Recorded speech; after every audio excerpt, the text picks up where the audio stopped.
आसी मंगल मूर्ति मारुति नंदन सकलय मंगल मूरनिकं या कपि सब सुग्रीव समाना इन समकोटि निगनई को नाना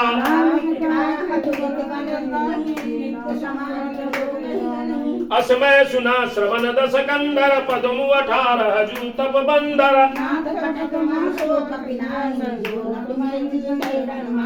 परम क्रोध मिले सब हाथा आयुष पे नहीं दे रघुनाथा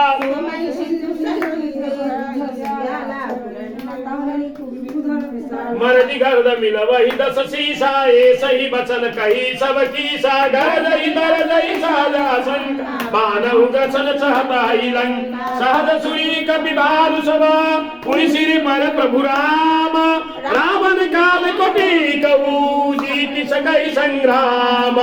मंगल मूर्ति मारुति नंदन सकलय मंगल मूर निकंदन राम तेज बल बुद्धि विपुलाई शेष सहत सात सकई लगाई सकसर एक सुषि सत सागर तब व्रातई पूछे तैनान तासु बचन सुन सागर पाई मागत पंथ कृपा मन माई सुनत बचन बिहसा 10 शीशा जो असीमति सहायक कृत कीसा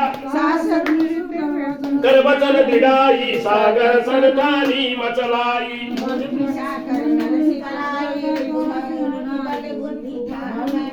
सचिव सवित विभीषण जाके विजय विभूत कहा जगता के रामन दिन यही पाती नाथ बचाई जुड़ाव उछाती कातन मन